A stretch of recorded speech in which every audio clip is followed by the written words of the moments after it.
At first, it was all about the sea, not the whales. But when I started working at Mingan, I realized that we didn't know much about blue whales.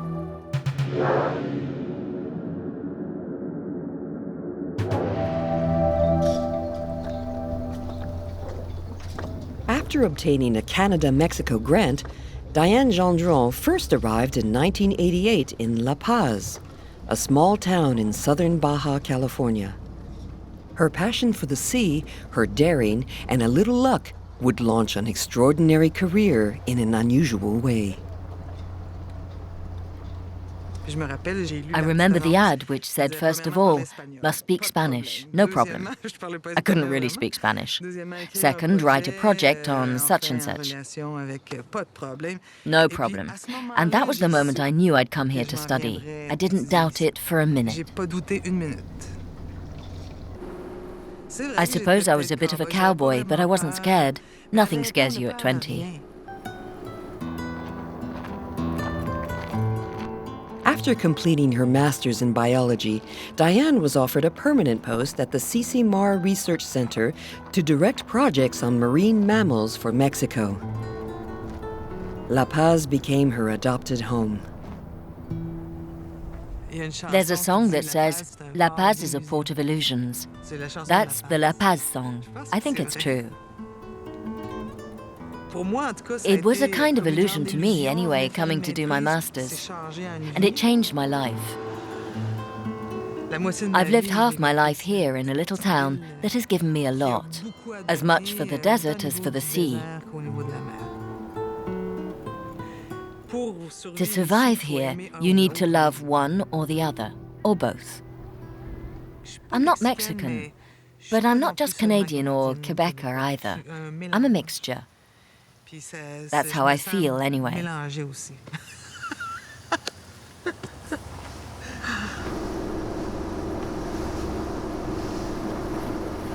Even if the Gulf of California, here called the Sea of Cortez, is teeming with whales in the winter, it takes Diane's team an hour or two of sailing out to sea to spot the first mammals. We're coming close to a little island called Isla Balena, Whale Island. And it has the shape of a blue whale risen to the surface. We think the name Whale Island stems from the fact that there are blue whales in the region.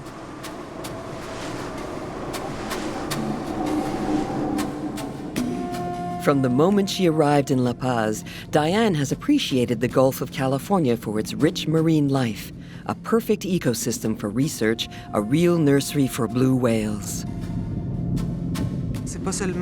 It's not just a rich and diversified place, it's the most diversified place in the world. This is where you can find all the big whale species that migrate, without exception.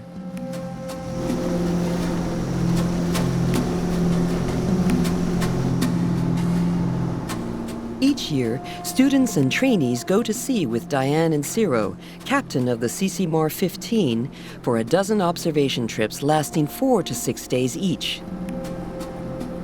Despite its 30-meter length, the largest animal living on the planet isn't always easy to spot. In the end, what we see of blue whales' behavior lasts 2 minutes on the surface. The rest of the time, we don't see them. It happens very quickly. We hear them breathe, then they go off again. So it's hard for us to study the behavior of these animals. That's why we're lagging behind studies on elephants, for example, or the great mammals in Africa, or even on monkeys, because what we see is very limited. It's in winter that the crew of the CCMAR 15 goes out to sea to meet the blue whales. And it's in winter that the Gulf of California has the most food. There she blows, Diane! For Diane Gendron, this is a period of great excitement. However, if you believe scientific literature, whales fast in the winter. That's definitely not true for the blue whales, especially not for females with their young. They really need to eat. They need lots of energy because the young grow really fast. In less than 6 months, they're almost ready to feed by themselves, so the female must give a great deal of her energy in the form of milk, obviously. The blue whale is a specialist in finding the aggregations of krill, which can't be easy to find. They're like clouds in the sea. We still don't know how it finds its food. But we know that it feeds on a certain density of these organisms, called krill or euphosia.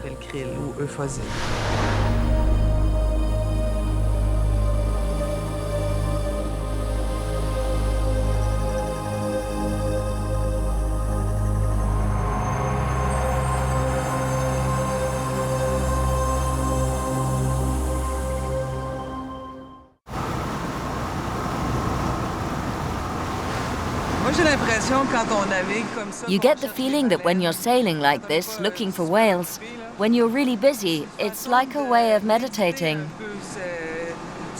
You meditate about what you're doing, and often that's when you get your new ideas. She's alone. Okay, let's go. Good. We just found a whale. So this is a chance to get back in touch with the ecosystem. It makes me think a lot. It gives me ideas, which does you good.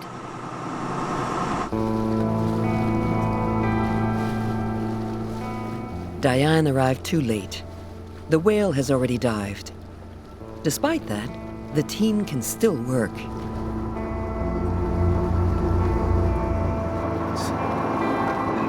It makes a nice mix. We sample the fecal matter at the surface for various types of analysis, concerning both the feeding and state of health of individuals. Under the microscope, you see some parts again and again. We realized that we kept seeing a kind of little horn. In the end, by looking in books, studying Euphosia, I realized they were the mandibles of Euphosia. Each species has different mandibles. So by doing this, we can see the species of krill that the whales feed on and their size.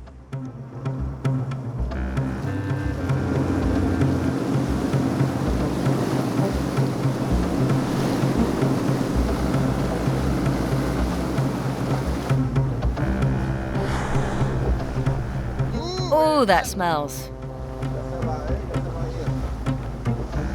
Oh, that smells.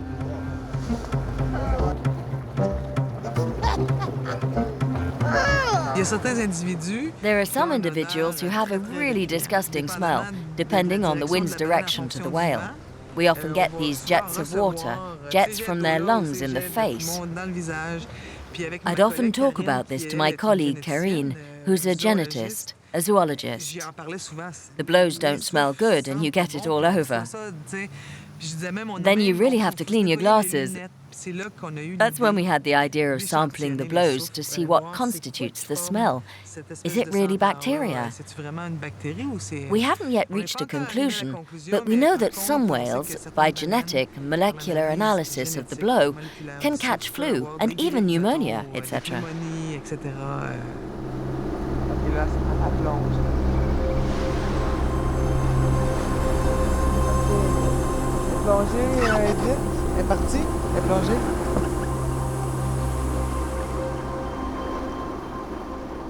After a busy day, it's time for Diane and the crew to moor the boat for the night. Obviously, it's a small boat, 28 feet long, so we don't stay out at night. We anchor at the nearest place to where we left our whales. But it's rare that we finish our work before the sun goes down. The day's never long enough, so we make the most of sunrise to sunset. Oh, corn tortillas, thank you. How many? It makes for a more intense relationship. I think I'm pretty lucky to get to share this with the students. I get to know them better after a few days in a small boat. I love it.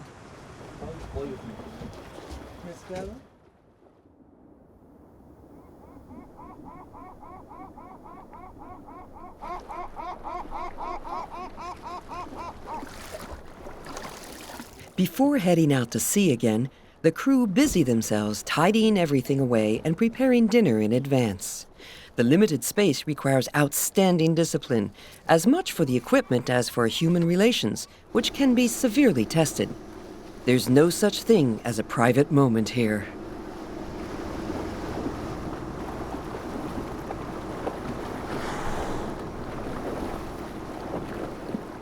The photo allows us to identify the individual. Elephants are identified by their ears, giraffes by pigmentation marks on their skin. Blue whales are identified by pigmentation on their flank. So by taking this photo, we can easily compare it with all the individuals we found and photographed. So it's our system of recognition.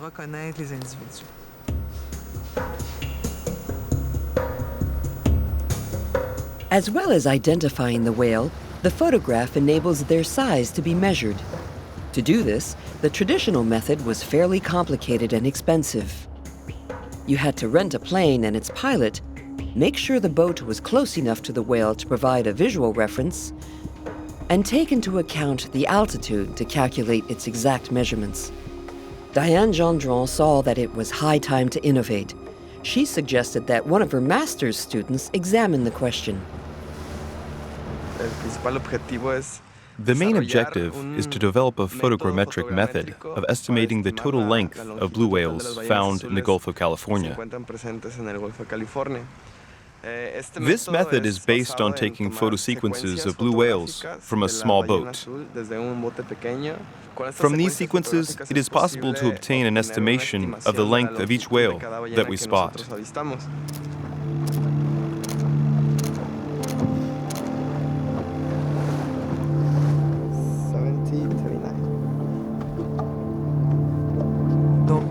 So now, apart from knowing the animal, knowing the sex, male or female, we now know how much it measures. And soon, at the end of the thesis, we might be able to get some idea of the age, whether it's a fairly old adult or a juvenile.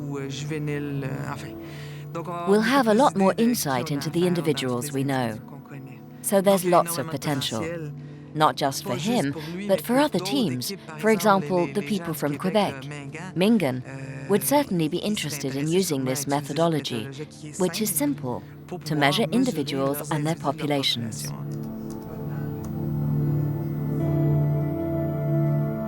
The tail!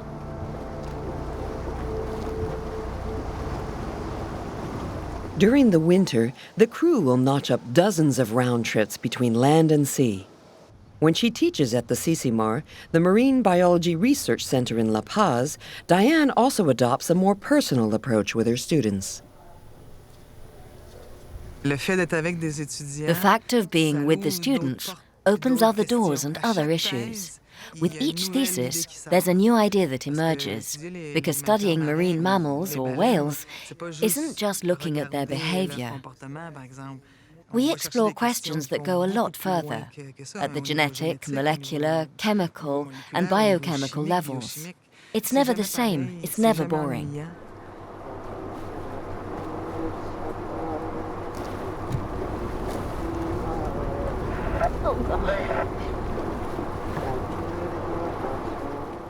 It's a big whale, but in the end what we see on the surface isn't as big as all that. We joke about throwing a dart at the biggest animal on the planet. How hard can it be? Well, sometimes it's difficult.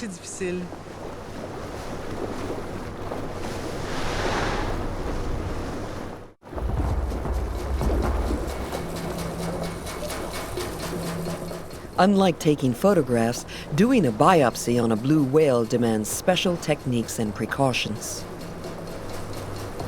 The part played by the boat's skipper is extremely important. We have to approach faster and going closer. So Ciro calculates all this, so we'll get it right. But when the whale is really too far away, there's no point going too fast and disturbing the whale. So we wait for the right time to do a biopsy. As the whale measures 100 feet in length, our little dot is rather like a little black fly that leaves a little red dot. Like a horsefly, I'd say. It's tiresome, but no more painful than that in the end. We can see it. Good.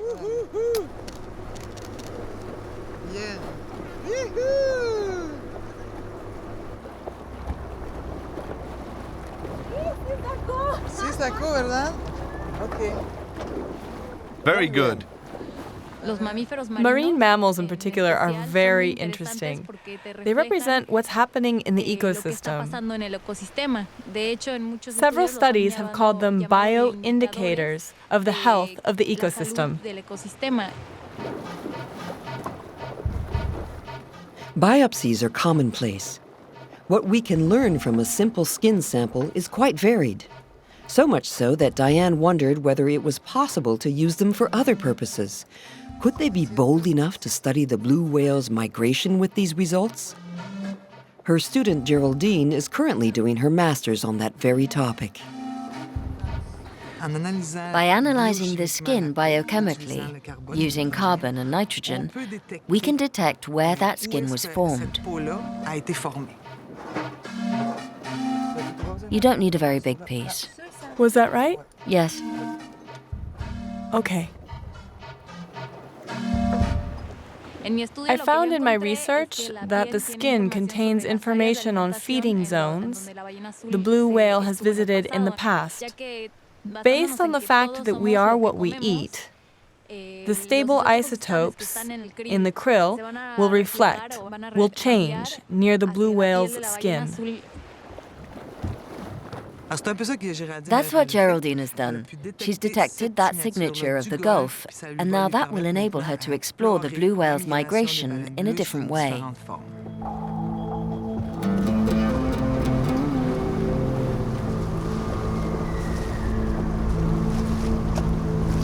The day is over.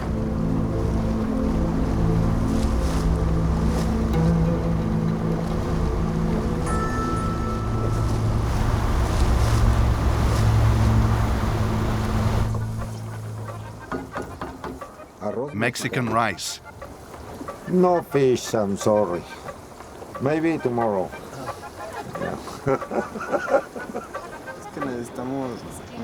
Each moment spent on the boat is precious.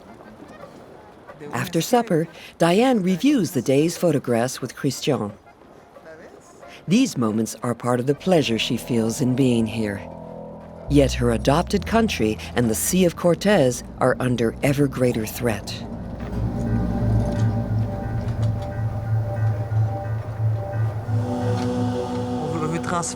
We want to turn the Sissimar Quince into a pirate ship at night to scare the other boats.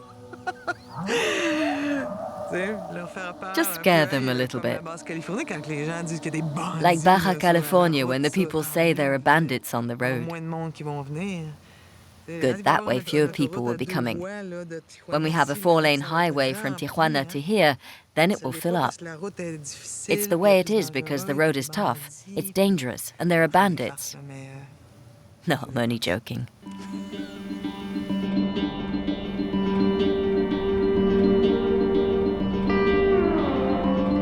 In the last 20 years I've been living here, there haven't been any new developments, except for around 8 years ago, both among the neighborhoods that have grown up outside La Paz and in tourism terms.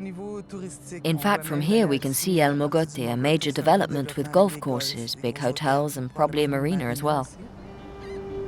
They're expecting a lot more tourists to come here. That will be a huge change.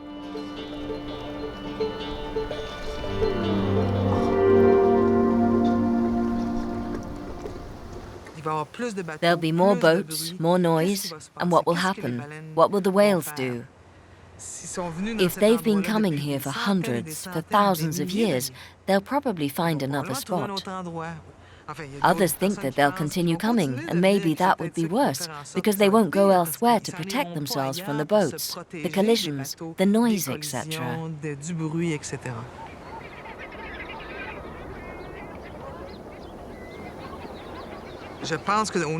I think what will happen in the future is that they'll develop the coasts.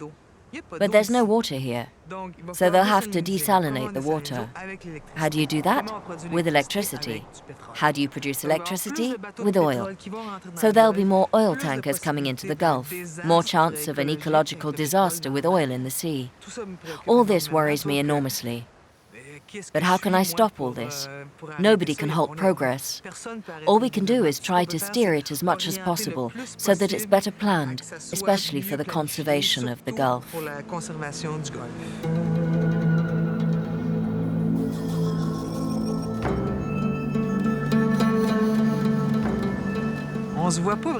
We don't see ourselves as part of the ecosystem.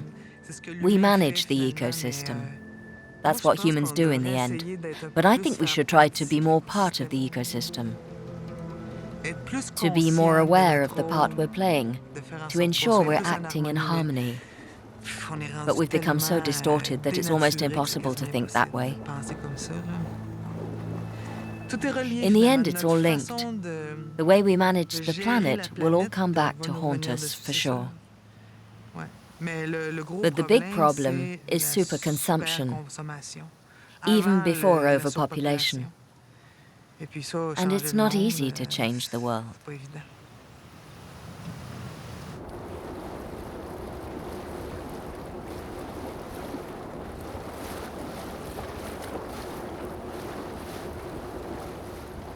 It's really beautiful. It's like it's changing every minute. Cada minuto cambia un poco.